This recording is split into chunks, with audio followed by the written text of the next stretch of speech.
네, 사랑하는 우리 수지교회 성도 여러분 안녕하십니까?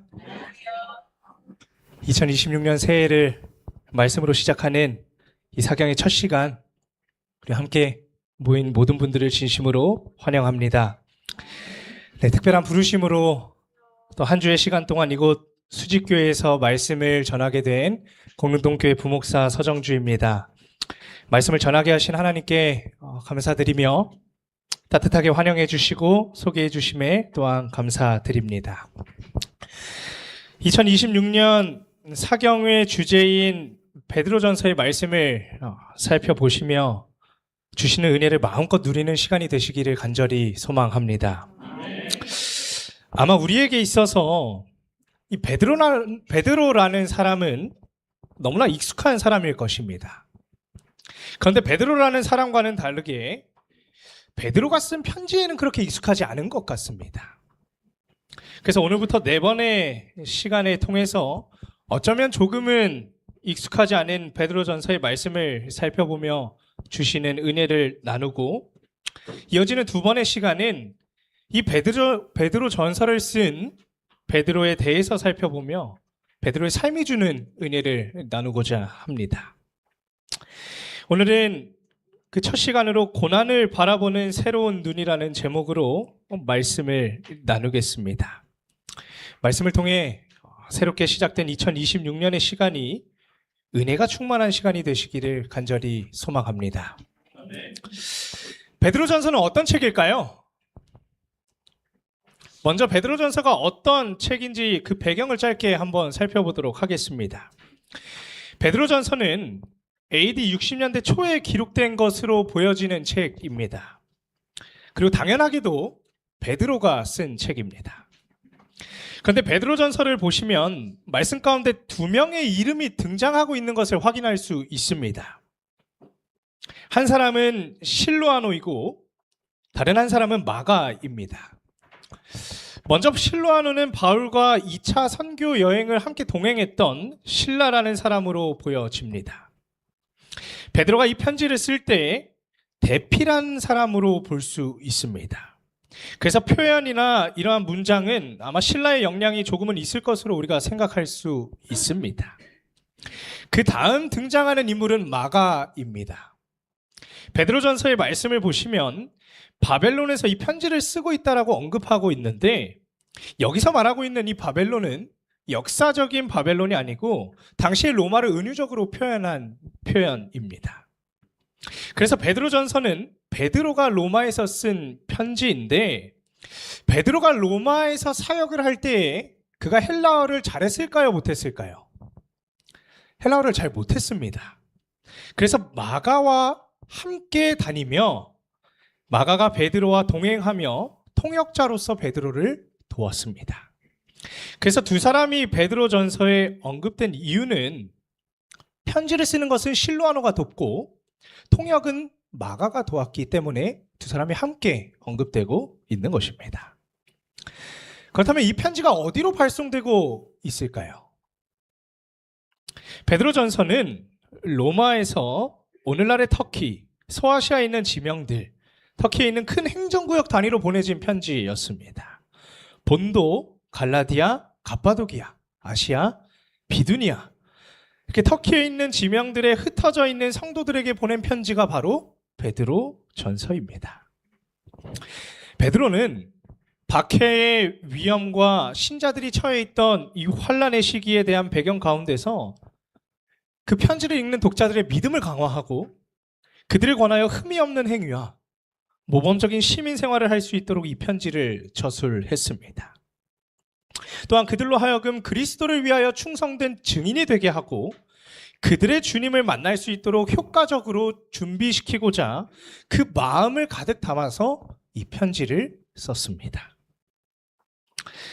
그렇다면 우리가 베드로전서를 읽을 때 어떤 단어나 주제를 마음에 품고 읽어야 할까요?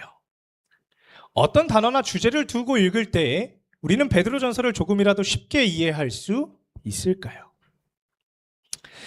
베드로전서는 특별히 고난과 관련된 책입니다. 베드로전서, 이 편지를 받는 수신자들, 그들의 형편을 보시면 고난받는 그리스도인들의 형편이 어떨 것 같으십니까?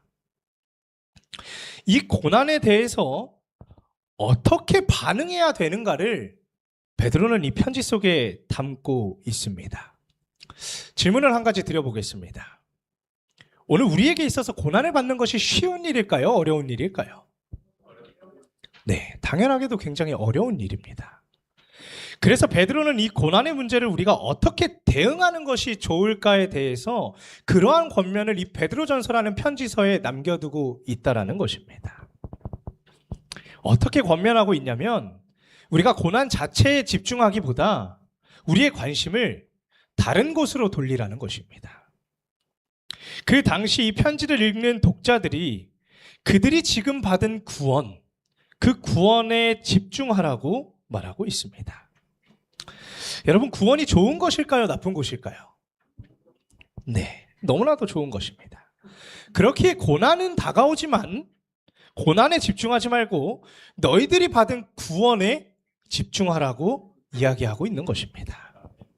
그래서 베드로전서를 보시면 이 구원에 대해서 뭐라고 표현하고 있냐면 우리에게 소망이 되고 큰 기쁨을 주는 것이라고 표현하고 있습니다. 이 구원이 얼마나 대단한 것이냐면 옛날에 선지자들도 상고했고 심지어 천사들도 연구했다라고 설명하고 있습니다. 이 엄청난 구원을 너희가 지금 받았으니 오히려 고난 때문에 슬퍼하기보다도 기뻐하라고 권면하고 있는 것입니다. 베드로전서 1장 6절의 말씀입니다.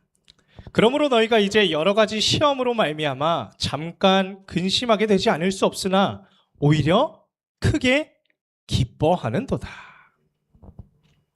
너희가 여러 가지 시험으로 말미암아 근심하지 않게 될 수 없으나 오히려 뭐 하라고 말하고 있는 것입니까? 기뻐하라고 말하는 것입니다.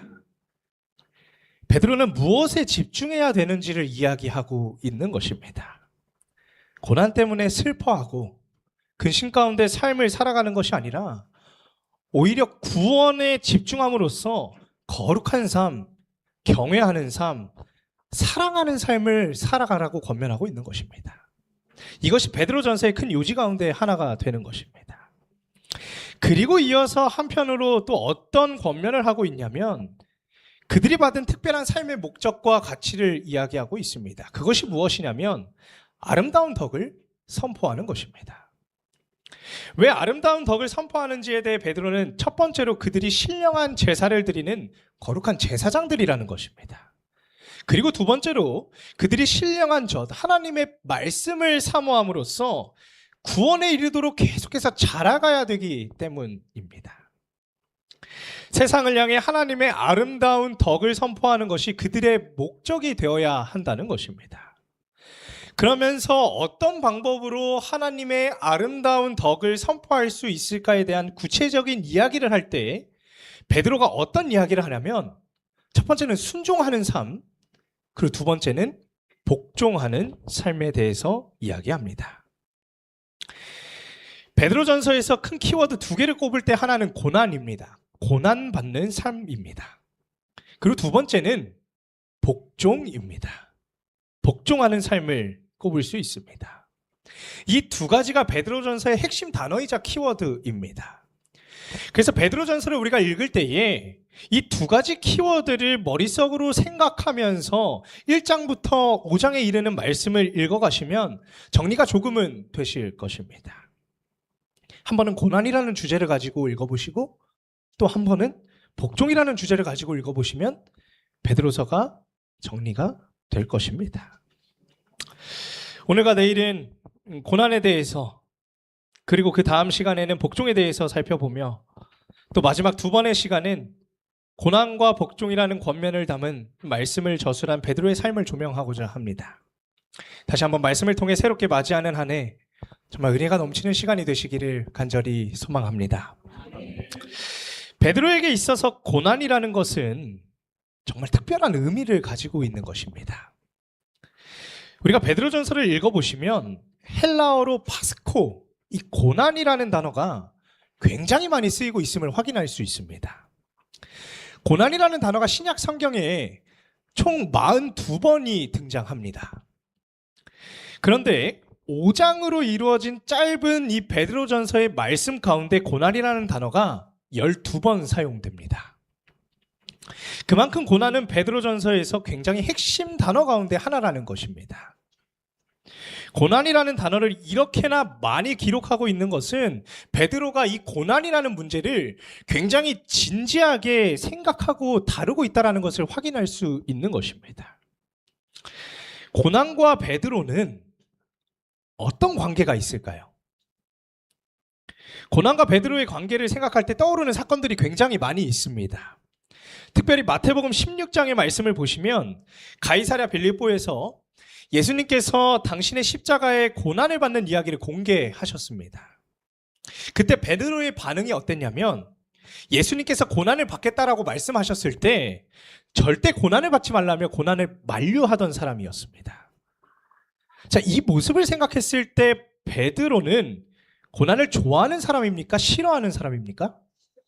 네, 우리처럼 똑같이 고난을 싫어하는 사람이었다라는 것입니다. 심지어 자기 자신에게 고난이 닥쳐왔을 때 어떻게 했습니까? 예수님을 부인함으로써 고난을 회피했습니다. 다시 말해 이러한 모습이 고난을 대하는 베드로의 원래 모습이라는 것입니다. 그런데 그런 베드로가 변화하게 됩니다. 베드로전서의 말씀을 통해 자신을 무엇이라 소개하고 있냐면 그리스도의 고난의 증인이라고 소개합니다. 그는 고난을 직접 목격한 사람이었습니다. 그리스도의 고난을 목격하면서 어떤 사람이 됐냐면 고난에 직접 참여하는 사람이 되었습니다. 고난의 회피자가 예수 그리스도가 받으시는 고난을 목격하면서 고난의 참여자가 되었다라는 것입니다. 그래서 요한복음 21장 말씀을 보시면 베드로가 어떻게 죽을지에 대해서 예수님께서 예언을 하시는 장면이 나타납니다. 예수님께서 베드로의 죽음에 대해서 갈릴리 호숫가에서 베드로를 향해 공개하셨습니다. 그 말을 들은 베드로의 기분이 어땠을까요? 우리가 앞으로 어떻게 죽을 것이다 라는 얘기를 들으면 어떨까요? 죽음을 미리 안다는 것이 그렇게 유쾌한 일은 아닐 것입니다.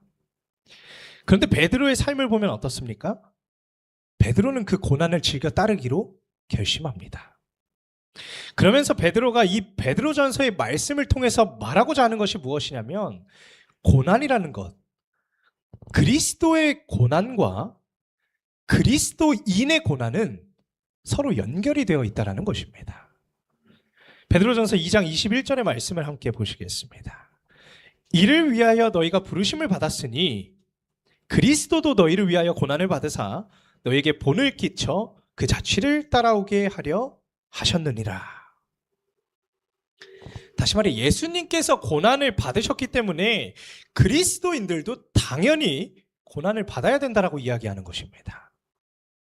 이 두 고난은 떼고 싶어도 도저히 뗄 수가 없는 것이라는 것을 강조하고 있습니다.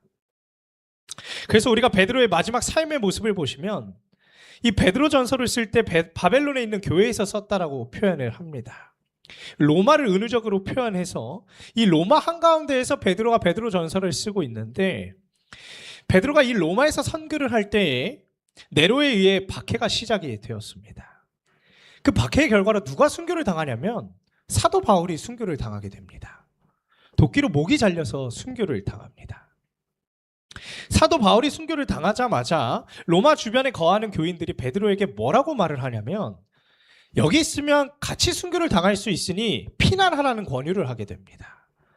그렇게 베드로가 몰래 로마의 성벽을 벗어나서 피난을 가는데 그곳에서 예수님을 만나게 됩니다. 로마의 아우렐리우스 성벽에 세바스티아누라는 곳에서 시작되는 아피아 가도라는 대로가 있습니다.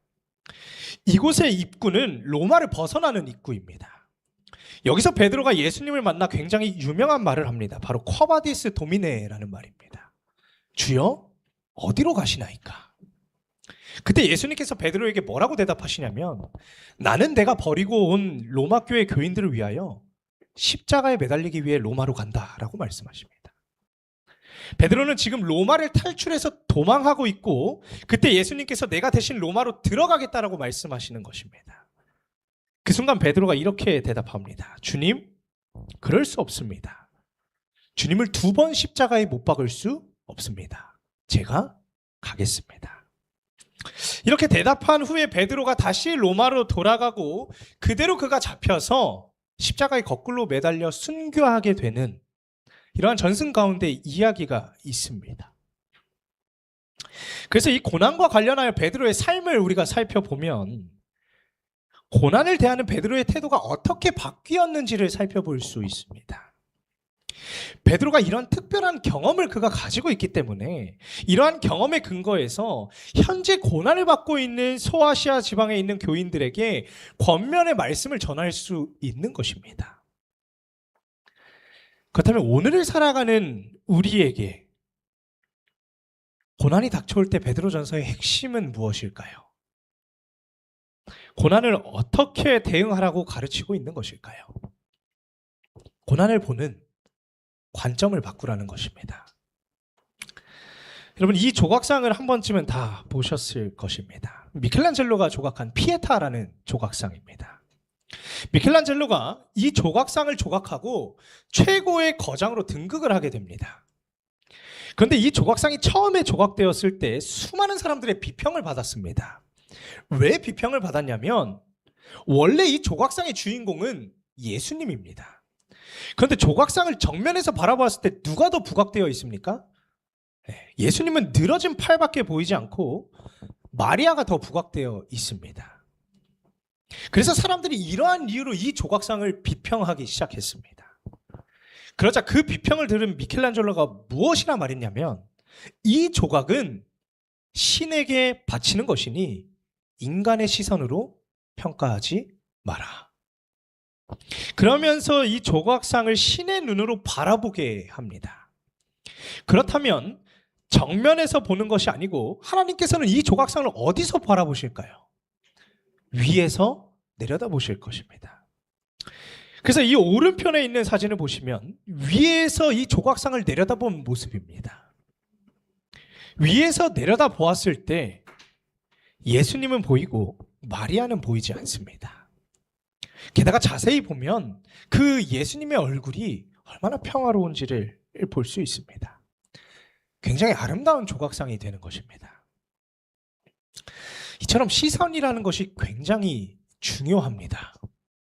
똑같은 현상이라도 어떤 관점에서 보느냐에 따라서 전혀 다른 의미가 된다는 것입니다. 고난도 마찬가지입니다. 베드로는 베드로전서에서 고난을 직면할 때 우리가 익숙하게 보는 고난에 대한 그 관점을 완전히 바꾸어주고 있습니다. 베드로가 고난의 관점을 어떻게 바꾸고 있는지 몇 가지를 살펴보겠습니다. 먼저 첫 번째는 고난의 원인에 집중하는 것이 아니라 고난의 결과에 집중하라는 것입니다. 고난을 대할 때 대부분의 사람들은 무엇에 집중하게 될까요? 고난을 마주했을 때 대다수의 사람들은 고난의 원인에 집중합니다. 고난이 오면 이 고난이 나에게 왜 왔는지 집중하는 것입니다.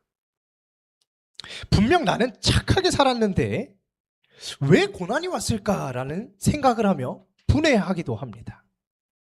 내가 나쁜 행동을 한 것도 없는데 고난을 받고 있다라고 생각하기도 합니다. 시편 73편의 말씀을 보시면 의인과 악인이 받는 고난에 대한 이야기가 나와 있습니다. 악인은 형통하고 의인은 고난받는 것이 나타납니다. 악인들은 일반적인 사람들이 당하는 고난을 당하지도 않습니다. 그런데 의인은 종일 고난과 재난을 당합니다. 고난이 왔을 때 이 고난이 도대체 왜 나에게 왔을까 그 원인에 집중하는 것입니다. 그럼 굉장히 속상하고 억울하고 분할 것입니다. 시편 기자의 관점이 똑같았습니다. 그래서 우리가 이때 어떤 면에서는 고난은 나쁜 것이라고 전제하기도 합니다. 그러면서 이 고난이라는 나쁜 것이 오늘 나처럼 선량한 사람에게 도대체 왜 왔을까라고 생각하는 것입니다. 그런데 우리가 이렇게 고난의 문제를 대하게 된다면 굉장히 힘들어질 수 있다는 것입니다. 우리가 고난을 대할 때 대부분 실패하는 이유가 무엇이냐면 원인에 집중하고 있기 때문이라는 것입니다. 성경은 어디에 집중하라고 권면하고 있냐면 고난을 마주했을 때 원인이 아닌 결과에 집중하라고 말하고 있습니다. 그래서 시편 73편의 말씀을 우리가 끝까지 읽어보시게 되면 원인을 갖고 씨름하다가 속상했던 한 사람이 심리적으로 해방감을 느끼는 것을 보게 됩니다. 그것이 언제냐면 고난의 결과를 봤을 때입니다. 고난이 끝난 나중에 그 결과를 보고 난 후에 해방감을 느낍니다. 형통하다고 생각했던 악인들이 다 전멸하였고 오히려 하나님께서 오른손으로 붙드셨다라는 것을 깨닫게 되는 것입니다. 하나님의 교훈으로 지금까지 나를 계속해서 인도하셨고 후에는 영광으로 영접했다라는 사실을 깨닫게 되는 것입니다. 고난의 원인이 아닌 고난 후에 일어나는 결과를 바라보는 것입니다. 그때 고난의 태도가 바뀌는 것입니다. 그래서 성경에도 보시면 요한복음 9장에도 비슷한 사건이 나오고 있습니다. 어려서부터 눈먼 소경된 사람에 대한 이야기입니다. 그때 사람들의 관심이 무엇이었냐면 도대체 이 사람이 어떤 나쁜 행동을 했기에 이런 험악한 일을 당하였는가였습니다. 사람들은 무엇인가 어렵고 좋지 않은 일을 당하게 되면 원인을 먼저 생각한다는 것입니다. 이 사람이 도대체 무슨 죄가 있어서 이런 일을 당한 것이지? 도대체 그 이유가 무엇일까? 대다수의 사람들이 원인에 집중한다는 것입니다. 이때 예수님께서 이 사람을 보고 뭐라고 말씀하셨습니까? 원인을 말씀하셨을까요? 원인을 말씀하지 않으시고 결과를 말씀하십니다. 이 사람이나 그 부모의 죄 때문에 그런 것이 아닌 그에게서 하나님께서 하시는 일을 나타내기 위함이라는 결과론적인 말씀을 하셨다라는 것입니다.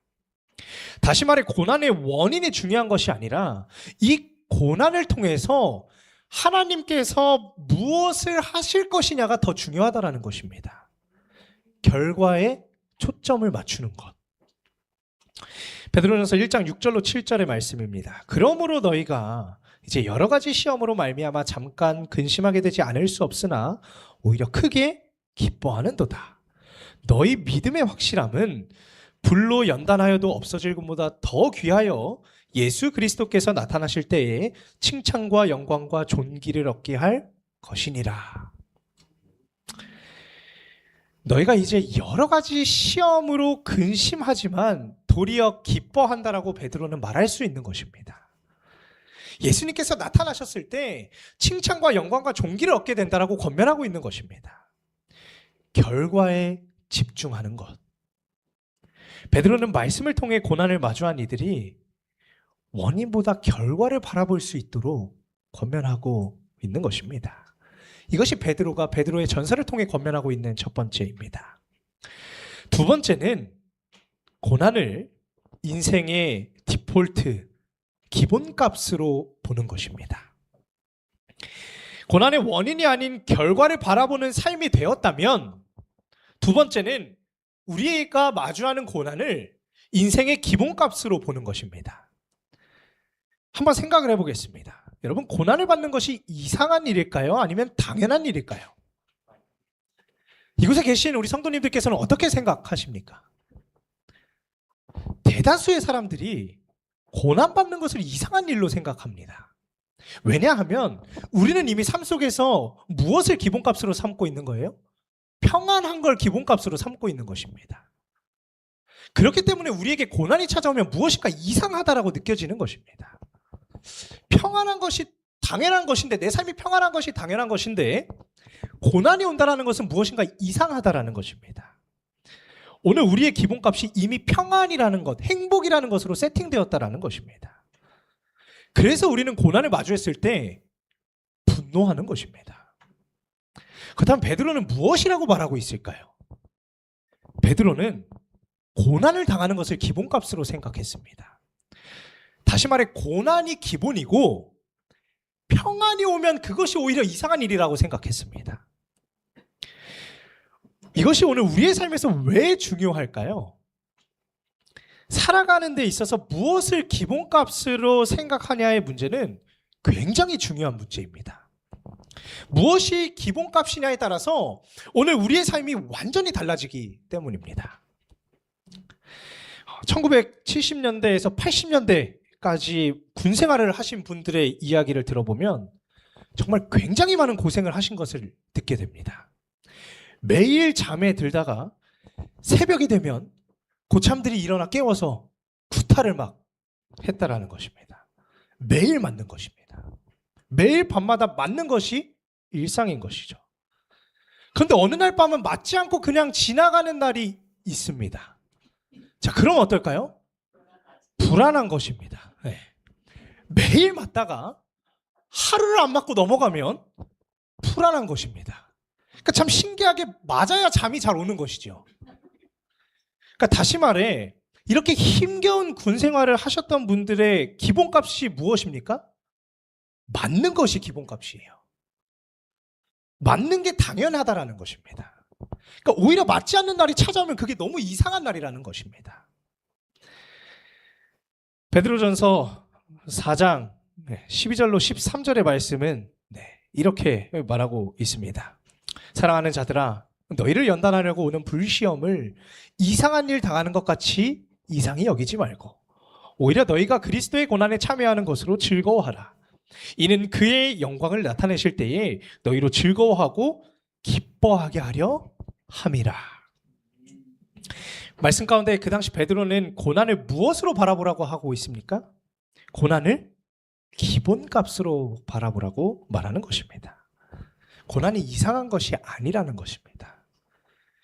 우리가 무엇을 기본값으로 삼느냐, 정하느냐는 것은 우리의 인생을 사는 데 있어서 굉장히 중요합니다. 이것은 성경의 인물 가운데 한 사람을 통해서도 알 수 있습니다. 성경에서 고난을 생각했을 때 가장 먼저 떠오르는 사람이 누구이죠? 욥입니다. 우리는 고난을 생각하면 가장 먼저 욥을 떠올리게 됩니다.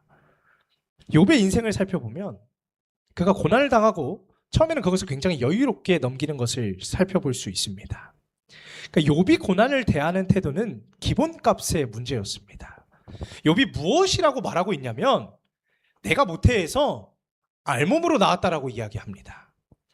이것은 욥에게 있어서 다시 말해 무엇이냐면 알몸이라는 상태가 기본값이라는 것입니다. 그런 그에게 갑자기 집이 생긴 것이고 재산이 생겼다는 것은 이상한 일이 되는 것입니다. 그렇기 때문에 그에게 있어서 그러한 일들은 축복이 되고 감사의 일이 되는 것입니다. 반대로 어떤 사람에게 좋은 집과 좋은 차가 있는 것이 기본값일 수 있습니다. 그런 사람에게는 그것이 감사한 일이 아니라 당연한 것입니다. 그런데 그게 없어지면 어떻게 될까요? 화나고 분하고 억울하게 되는 것입니다. 욥이 굉장히 부자였습니다. 그런데 욥의 기본값이 무엇이라고 말씀드렸습니까? 알몸이에요. 알몸이 기본값입니다. 그는 재난을 통해서 고난을 통해서 자식까지 모든 것을 다 잃어버렸습니다. 다시 말해 그냥 처음 상태로 돌아갔습니다. 이렇게 생각했을 때 전혀 이상한 것이 아니라는 것입니다. 욥이 보여주고 있는 고난을 이길 수 있는 태도가 말하고 있는 것은 무엇을 초기로 보느냐, 무엇을 초기값으로 보느냐, 그것이 오늘 굉장히 중요하다라는 사실입니다. 베드로전서는 이렇게 말하고 있습니다. 너희는 믿음을 굳건하게 하여 그를 대적하라. 이는 세상에 있는 너희 형제들도 동일한 고난을 당하는 줄을 알미라 라고 말하고 있습니다. 그래서 베드로가 계속해서 5장에 이르기까지 강조하고 있는 것이 고난은 당연하다라는 것입니다. 고난이 당연하고 결코 이상한 일이 아니라는 것입니다. 세상에 있는 너희 형제들도 동일한 고난을 당하고 있다라고 말하고 있는 것입니다. 우리가 다시 한번 생각해 보겠습니다. 다른 사람들이 다 고난을 당하지 않고 나만 고난을 당하면 어떨까요? 충분히 억울합니다. 네. 그런데 이 사람, 저 사람, 주변에 있는 모든 사람이 다 고난을 당해요. 자, 이렇게 고난을 당하는 것이 당연한 것이라고 생각한다면 우리는 그것을 수용하기가 훨씬 수월해진다는 것입니다. 그러니까 우리에게 마주하는 고난을 다른 사람들도 다 당하고 있고 나에게도 찾아온다면 다른 생각하지 않고 수용할 수 있다는 것입니다. 시대의 소망에 우리가 너무나도 잘 아는 사건이 있습니다. 침례 요한이 헤롯에 의해 순교를 당하는 사건입니다. 우리가 한 번쯤은 생각했을 때 침례 요한 정도 되면은 순교를 당하면 안 된다고 생각한 적이 있습니다.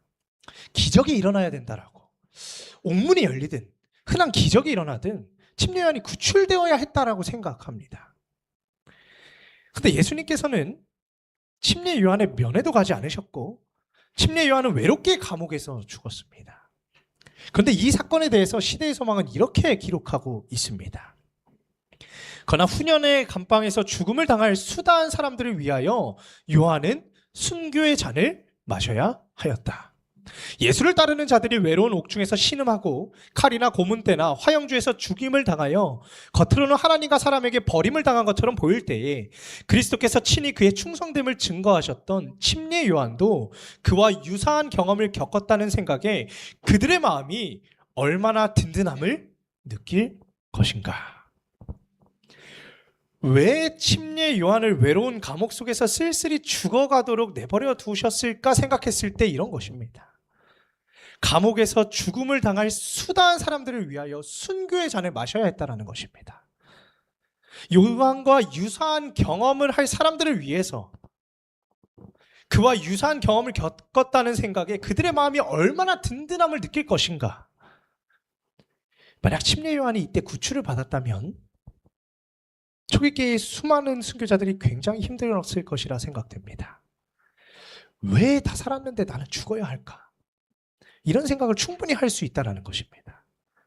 왜냐하면 이것이 지금 당연한 것이 아니기 때문입니다. 그런데 침례 요한도 순교했다라는 것, 이것이 기본값이 되었을 때 수많은 순교자들에게 있어서 그러한 사실은 굉장한 위로로 다가왔다라는 것입니다. 하나님의 섭리가 여기에 있는 것 같습니다. 그래서 누가복음 24장의 말씀을 보시면 고난이 기본값이 아닌 상황 속에서 마주하는 고난은 굉장히 힘든 것임을 우리는 확인할 수 있습니다. 엠마오로 가는 두 제자들이 나오는데 엠마오로 가는 두 제자들이 왜 힘들었을까요? 이 사람들은 예수님께서 이스라엘을 속량할 자라고 바랐습니다. 그러니까 그들의 기본값이 굉장히 높은 상태였습니다. 예수님께서는 고난을 당하시면 안 되고 메시아로서 우리를 구원할 구세주라는 것이 그들의 기본값이었다는 거예요. 그런데 그렇게 생각했던 예수님께서 고난을 당하시고 돌아가셨다는 것입니다. 그렇기 때문에 그들은 그 사실을 감당하기가 어려웠다는 거예요. 그 당혹감이 얼마나 컸을까요? 그래서 기본값이라는 것은 오늘 우리의 삶에 있어서 어떤 해석의 틀을 마련해 주는 것입니다. 인터넷에서 이런 글을 본 적이 있습니다. 나에 대한 단점, 그리고 병, 힘든 것, 내용을 해치는 많은 바람들, 그 비바람들의 삶의 디폴트, 기본값으로 놓으십시오. 원래 생길 일입니다. 그런 것들을 기본으로 두고 그 많은 단점에도 불구하고 그 많은 허점에도 불구하고 나를 믿어요. 제가 제일 좋아하는 부사가 그럼에도 불구하고입니다 라는 글귀를 본 적이 있습니다. 오늘 이곳에 함께 모인 오늘 우리의 삶의 기본값은 무엇입니까? 평안? 행복? 오늘 우리는 이러한 것을 기본값으로 살아가고 있다는 것입니다. 대부분의 사람들이 평안과 행복과 안락함을 우리의 삶의 기본값으로 놓고 살아간다는 것입니다. 그렇기 때문에 어려움을 마주했을 때 감당하기가 어려워지는 것입니다. 정말 솔직하게 그런 기쁨과 평안이 우리에게 감사의 조건이 되지 않는 것이 현실이라는 것입니다. 왜냐하면 당연하다라고 생각하고 있기 때문입니다. 반대로 어려움과 고난, 이런 것이 우리의 기본값이 되었을 때 우리는 그것을 넉넉히 수용할 수 있을 뿐만 아니라 좋은 일과 평안한 일과 행복한 일이 생기면 당연한 일이 아니기 때문에 감사의 일들이 된다는 것입니다. 오늘 우리가 하루 동안 무엇인가 음식을 먹은 것은 당연한 일입니다. 당연히 먹기 때문에 그렇습니다. 반면에 매일 굶는 사람이라면 어떨까요? 그런 사람에게 오늘 딱 한 끼, 어쩌면 딱 한 번의 음식을 먹은 것은 기적을 만난 것입니다. 희한한 일이 벌어진 것이죠. 그러면서 내가 오늘 음식을 먹었다라고 감사한 이야기를 할 수 있다는 것입니다. 오늘날의 세상을 보시면 실제로 경제가 어렵기도 하지만 많은 사람들이 힘듦을 토로하고 있는 것이 오늘 우리의 현실입니다. 그런데 잘 생각해 보면 오늘 우리의 기준이 조금은 너무 높은 것이 아닐까 생각해 보게 됩니다. 지금 우리의 삶을 봤을 때 조선시대 임금의 삶과 오늘날 우리의 삶을 비교한다면 누가 더 잘 살고 있는 것 같으십니까? 지금 서민의 삶이 훨씬 낫습니다. 조선시대 임금의 삶보다 지금 우리가 살아가는 이 삶이 훨씬 더 낫다라는 것입니다. 혹 누군가 저에게 지금처럼 살아갈 것이냐 아니면 조선시대 임금처럼 살 것이냐라고 질문을 한다면 저는 주저하지 않고 지금처럼 서민의 삶을 살 것이라고 선택할 것입니다. 그러니까 기본값이 낮아지면 수용할 수 있는 수용의 폭이 점점 넓어지는 것입니다. 오늘 우리가 마주하는 괴로움은 싸운다고 없어지는 것이 아니라는 것입니다. 괴로움을 이길 수 있는 가장 좋은 방법은 수용하는 것입니다. 괴로움을 싸워서 없앨 수 있다면 정말 좋겠지만 그렇지 않을 때 괴로움을 이길 수 있는 것은 수용이라는 것입니다. 그래서 한 학자는 수용은 괴로움을 이겨낼 특효약이다라고 표현합니다. 그러면서 괴로움에 대한 공식을 어떻게 말하고 있냐면 괴로움은 고통 곱하기 저항의 제곱이라고 말했습니다. 여기서 말하는 고통은 우리가 도저히 어떻게 할 수가 없는 것입니다. 우리가 어쩔 수 없는 이 고통에 저항이 커지면 커질수록 뭐가 커지는 것입니까? 저항이 커질수록 괴로움, 고통이 커지는 것입니다. 그런데 저항을 0으로 한다면 어떻게 될까요? 괴로움도 고통도 0이 되는 것입니다. 스위스 출신의 미국 정신과 의사이자 심리학자인 엘리자베스 퀴블러는 죽음을 선고받은 사람의 심리 변화를 5가지의 단계로 구분하고 있습니다. 부정과 분노와 타협과 우울과 수용, 앞글자를 따서 납다라고 불리는 이 심리 변화의 단계입니다. 그러니까 죽음을 선고받은 사람이 처음에 어떻게 반응을 하냐면 부정하는 것입니다. 왜 내가 죽는지 부정하는 것입니다. 그러면서 그 다음으로 이어지는 것이 분노입니다. 다른 사람들은 다 멀쩡한데 왜 나는 죽느냐는 생각을 화가 나는 것입니다. 세 번째는 타협하고 협상하는 것입니다. 네 번째는 심한 우울감에 빠지는 것입니다. 그리고 이어지는 마지막 단계가 무엇이냐면 수용입니다. 수용이 마지막 단계가 되는 것입니다. 여러분, 수용까지 가는 것이 어려울까요? 쉬울까요? 결코 쉽지 않다는 것입니다. 그럼에도 베드로는 베드로전서의 말씀을 통해서 오늘 우리에게 권면하고 있는 것입니다. 결코 쉽지 않은 길이지만 오늘 우리의 삶에서 고난을 수용하는 모습이 필요하다라는 것을 권면하고 있다는 것입니다. 사랑하는 성도 여러분, 베드로는 베드로전서에서 고난과 관련되어 이 수용의 자세를 오늘 우리에게 권면하고 있는 것입니다. 고난의 원인이 아닌 결과를 바라보는 것과 고난을 우리의 기본값으로 삼아야 한다는 것을 강하게 권면하고 있는 것입니다.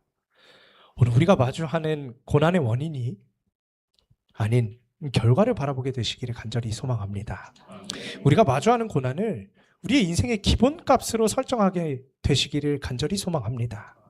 사랑하는 여러분, 오늘 우리가 고난을 기본값으로 두자고 결심하고 다짐하지만 여전히 우리 삶에 닥치는 고난은 여전히 쓰라리고 아픕니다. 이것이 기본값으로 설정한다라고 머리로는 이해할 수 있을지라도 가슴으로는 받아들이기 힘들 수 있다는 것입니다. 그런데 꼭 기억하게 되시기를 간절히 소망합니다. 우리가 고난을 수용하기로 마음먹은 그 순간 하나님께서는 그 고난을 다루실 힘을 공급하실 것입니다. 우리의 시선을 땅의 원인이 아닌 하늘의 결과에 고정하게 되시기를 간절히 소망합니다.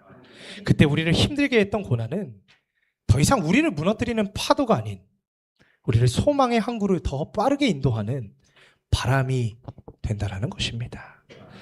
2026년 고난이 없어서가 아닌 고난마저도 우리의 삶의 일부로 받아들이는 삶, 그리하여 매일의 평범한 일상이 기적이 되고 감사가 되는 넉넉하고 아름다운 한 해가 되시기를 간절히 소망하며 말씀을 줄이겠습니다. 기도하시겠습니다. 하늘에 계신 거룩하신 하나님 아버지, 오늘도 저희의 삶을 인도하시고 사랑으로 붙들어 주심에 감사드립니다. 특별히 베드로전서의 말씀을 함께 나눌 수 있도록 인도하여 주심에 감사드립니다. 저희는 여전히 연약하여 고난을 마주할 때 좌절하기도, 아픔 가운데 신음하기도 합니다. 모든 것을 다 받아들이기 힘들 때가 더 많습니다. 그러나 오늘 저희의 삶이 고난을 수용할 때에 하나님께서 고난을 이길 힘을 주심을 믿음으로 나아가려 하오니 주님께서 친히 함께하여 주시옵소서. 우리의 시선이 하늘의 결과를 바라보게 하시고 고난을 통해 소망의 항구로 나아가는 걸음이 되게 하여 주시옵소서. 새롭게 시작된 2026년, 고난을 수용하여 평범한 일상이 감사가 되는 한 해가 될 수 있도록 은혜를 베풀어 주시옵기를 사랑이신 예수 그리스도의 이름으로 간절히 기도드립니다. 아멘.